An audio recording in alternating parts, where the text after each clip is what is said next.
तो फर्स्ट से लेकर 9th क्लास तक मेरी लाइफ बहुत अलग थी। किसी को ज्यादा फर्क नहीं पड़ता था मुझसे। मानो क्लासरूम का डस्टबिन हूँ मैं, कोई मुंह ही नहीं लगाता था। अबे श्रीवास्तव, क्या कर रहा है यार ये? माँ बाप ने बस कचरा खाने ही सिखाया क्या? मुंह क्यों लगा रहा है मुझे? बचपन में ऑप्स बेड्स के नाम पर लड़ाइयाँ करना। है? तूने मेरा बच्चा मार दिया। वो बारबी की नेम शीट को स्टिकर की तरह सर पे लगा लेना। मेरा तो एक यूट्यूब चैनल भी था, अजीब सी वाइन्स बनाता था मैं उस पे। मुन्नू, तू एक घोड़ा है। नुन्नू जो बोलता है वही होता है। मुन्नू ऐसा कुछ नहीं। हम सब्सक्राइब करें मुन्नू नुन्नू की वाइन्स। मैं कहीं पर भी वाइन्स बनाने लग जाता था, भले फिर बैकग्राउंड में किसी की दादी मर रखी हो। सारी जायदाद मेरी। उसके दूसरे दिन ये बंदा भी मेरी वीडियो पे कमेंट कर रहा होता है, भाई full haha video, thank you मेरी दादी के साथ कोलैबोरेशन करने के लिए।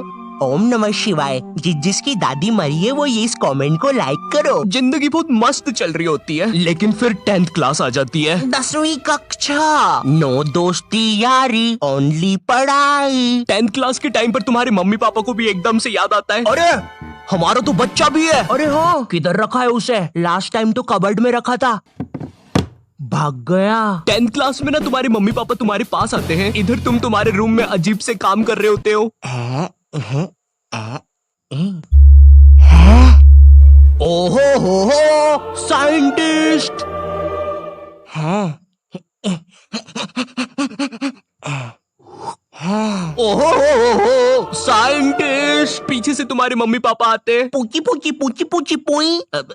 हाँ मुझे पता है मम्मी पापा के चलने की आवाज ऐसी नहीं होती। 10th क्लास में मेरे पापा भी मेरे पास आए थे। उन्होंने मेरे कंधे पर हाथ रखा, मेरी आंखों में आंखें डाल के देखा और कहा, ये सर पे बारबी की नेम शीट लगाना बंद कर। और 10th क्लास आ गई है, पढ़ाई कर लेना चुपचाप। हाँ? अब तो और अच्छा लग रहा हूँ। हगी मारू है, लकी मैन है, ककाशी सेंसेई। पढ़ ले चुपचाप। वैसे ये कर कैसे रहा है ऐसे? मेरा तो हो ही नहीं रहा। 10th क्लास से ही तुम पर एक पढ़ाई का बोझ आने लगता है, जिसके कारण तुम्हें अपनी हॉबीज, कलाकारी, संस्कृति छोड़नी पड़ती है। हाय रे, ये विद्यालय की शिक्षा और माँ बाप की इच्छा से ऊपर वाले ही बचाए। रिलेटेबल। तुम्हें अपने टैलेंट और हॉबी को दफना कर आगे बढ़ना पड़ता है, और उस समय तुम कुछ कर भी नहीं सकते, क्योंकि अगर तुम अपने मम्मी पापा को बोलोगे कि तुम्हें अपनी हॉबी पे करियर बनाना है, तो तुम्हारी बात हवा में उड़ा दी जाएगी। मजाक नहीं है, ये सच में उड़ा देंगे। 2 रुपए की पेप्सी, अज्जू भाई सेक्सी। ये अरे बेवकूफ, अज्जू नेता का कचौड़ी समारोह यहाँ नहीं हो रहा है, एक गली छोड़ के। अच्छा, तभी तो बोलूं इधर इतने सारे छपरी लोग क्यों आए हैं। 2 रुपए की पेप्सी, अज्जू भाई से अंधा है क्या छपरी? देखो, अब इसमें तुम्हारे मम्मी पापा की भी कोई गलती नहीं है, क्योंकि जो तुम्हें अपनी लाइफ में करना है उसके बारे में तुम्हारे मम्मी पापा को कुछ नहीं पता है, या तुम्हारे पूरे खानदान से आज तक वो चीज किसी ने नहीं की है। तुम उन्हें बोलते हो, मम्मी मुझे एनिमेटर यूट्यूबर बनना है, मगर उन्हें क्या सुनाई देता है? अरिगातो गोजाइमासु दात्ते बायो। हैं? माँ बाप को समझाना बहुत मुश्किल होता है, पता है, क्योंकि इनको बस 2-3 करियर के बारे में ही पता होता है। और क्या तुम प्लीज अपना ये बाजा बजाना बंद करोगे? Thank you. अगर तुम इन करियर में से कुछ नहीं बन रहे हो, तो तुम्हारे मम्मी पापा के हिसाब से तुम पक्का कोई क्रिमिनल या तो मैक्सिको के ड्रग डीलर बन रहे हो। Como te llamamos, amigo? Eriste porte, mamma mia.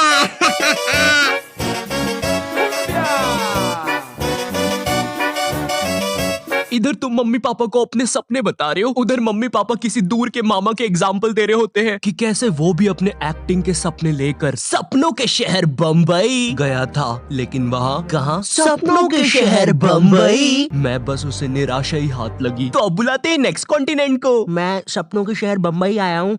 जहाँ से मैं आया हूँ वो बुरे सपनों का शहर है, और मैं देखो यार, मेरी तरफ से ना है। जय माता दी, लेट्स रॉक, चिक चिक बूम फायर। और ये कॉन्टिनेंट हुआ बाहर। ये सब फेक होता है, मेरा नाम तक नहीं पूछा। तीसरा जज तो रोबोट है। चिक चिक चिक बूम फायर। हाँ, कितना बड़ा स्टेज है। एक साइकिल ही रख दो बाहर जाने के लिए भाई, गाड़ी बुला के जाना पड़ेगा। भैया बाहर तक छोड़ दो। कुत्ता है सबके सब, कुत्ता है। कुत्ता है, कुत्ता है, भाऊ भाऊ। तो चलिए अब बुलाते हैं नेक्स्ट। जय माता दी, लेट्स रॉक। मेरी तरफ से ना है। चिक चिक।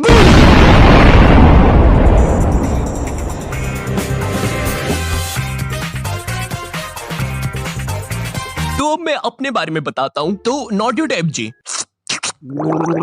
थू। जी आपने कहा कि आपको पढ़ाई में बचपन से इंटरेस्ट नहीं था। जी बचपन से ही कुछ क्रिएटिव करना था आपको। जी। तो ये 10वीं के बाद आपने बायोलॉजी क्यों ले ली? कहीं माँ बाप ने कोड़े मारे थे क्या? नहीं नहीं जी, मम्मी पापा तो सही है। मम्मी ने तो टिफिन भी बांध के दिया है, तेल छोड़ दिया अचार ने। तो जी ऐसा था कि मैंने बस बायोलॉजी ले ली थी, मुझे नहीं पता था इतना पढ़ना पड़ता है। 11वीं और 12वीं पता ही नहीं चला इसकी माँ का 2 साल कहाँ निकल गए। जी जी जी और फिर हवाबाजी में बंदी भी बन गई, तो यूट्यूब करने का टाइम ही नहीं मिला। जी जी जी जी जी। चाय पियेंगे? आप पिलाएंगे तो क्यों नहीं पियेंगे। तो आप लोग भी बने रहिए। उसमें मुझे क्या मिल रहा है, मेरा क्या फायदा पॉडकास्ट में। ये हाँ, ये मेरी रियल कहानी है। मेरा प्लान तो वीडियोस बनाना ही था, पर पढ़ाई के प्रेशर में 2 साल कहाँ निकल गए मुझे पता भी नहीं चला। हाँ, मैं बायोलॉजी के अलावा कोई सा सरल सब्जेक्ट जैसे आर्ट्स लेके, आर्ट्स का मैन मैं हूँ दुनिया का रखवाला, आर्ट्स भी बन सकता था। पर मेरे स्कूल में मैथ्स, बायोलॉजी और कॉमर्स के अलावा कोई सब्जेक्ट ही नहीं था। और देखो, मुझे कॉमर्स और मैथ्स तो लेना नहीं था, क्योंकि कॉमर्स वालों को स्कूल में कोई सीरियस नहीं लेता था। अंदर आग लगी है, आग है अंदर। अच्छा तो ये ले पानी। अरे अरे क्या कर रहे हो, सच बोल रहा हूँ, बंटी और रोहन ने आग लगाई है। चल बंटी कमाल, पाद के मचाते धमाल। भाई तुझे कितनी बार बोला है, मुझे वो डायलॉग पसंद नहीं। अपन को हिचकी आया रे, लगता है अपन को भी कोई याद कर रहा है। भाई पक्का रवि ने चुगली लगाई होगी। हाँ, यही थे मेरे कॉमर्स वाले। वैसे ये मोटा पाद के आग फैलाने वाला था, यही था इसके धमाल का मतलब। मेरी स्कूल में बैन है ये दोनों, शायद भारत की सभी स्कूलों में बैन होंगे। तिहाड़ जेल में अभी ये दोनों। वैसे चल बंटी कमाल, पाद के मचाते धमाल। भाई तुझे कितनी बार बोला है, मुझे वो डायलॉग पसंद नहीं। अपन को हिचकी आया रे, लगता है कोई याद कर रेला। भाई पक्का रवि होगा। अब अगर मैं मैथ्स की बात करूँ तो मैथ्स के साथ मेरे रिश्ते बहुत बेकार है, वो मुझे पागल करता है। 12th के बाद मैंने सोचा था कि अब मैं आराम से वीडियोस बनाऊंगा, लेकिन फिर मुझे नीट के बारे में पता चलता है। जिन लोगों को नीट के बारे में पता नहीं है, ये जेई जैसी एग्जाम होती है, और जिनको जेई के बारे में नहीं पता, ये नीट जैसी एग्जाम होती है। मेरा नाम पपलू है और मुझे मछली पसंद है। सरल भाषा में कहूँ तो नीट की एग्जाम से तुम डॉक्टर बनते हो। उस टाइम मैंने सोचा कि मुझे तो कभी डॉक्टर बनना ही नहीं था, तो ये फिर किस रास्ते पे जा रहा हूँ मैं? पवन दारू ठेके के रास्ते पे। तू कौन है साले बेताल, भग जाने तो चटका लगा दूंगा। नहीं। मैंने अपने मम्मी पापा को समझाया कि मुझे डॉक्टर कभी बनना ही नहीं था। लकीली उन लोग को मेरी बात समझ में आई, और उनने मुझे डॉक्टर से थोड़े से कम कठिन कॉलेज में डाल दिया, फार्मेसी। पर खैर अब मैं वीडियोस बना सकता था। पर सच कहूँ तो वीडियोस बनाने का पैशन इतना था मुझ में, अगर डॉक्टर भी बन जाता तो वीडियोस तो तब भी बना रहा होता मैं, लेकिन थोड़े अलग प्रकार की। नमस्कार दोस्तों, मैं हूँ श्री डॉक्टर आयु, MBBS, MD, MS, BSc, PSG, Neymar, Messi, Cristiano Ronaldo, MC, BC और मादर। सबसे पहले हमारी डॉक्टर मेंबरशिप खरीदने वालों को शाउट आउट दे देते हैं। पैरालाइज नानी, हीमोग्लोबिन संजू, एड्स का मरीज राजू और नीट एस्पिरेंट सरोजनी। और हमारे लिए एक मैसेज भी आया है, मेरी माँ मर गई तेरी वजह से हराम कौर। थैंक यू फॉर 5 रुपए सुपर चैट। चलिए अब इस मरीज का पाइल्स का इलाज करते हैं। डॉक्टर मेरे मरने के बाद आप क्या बोलोगे? Like share subscribe.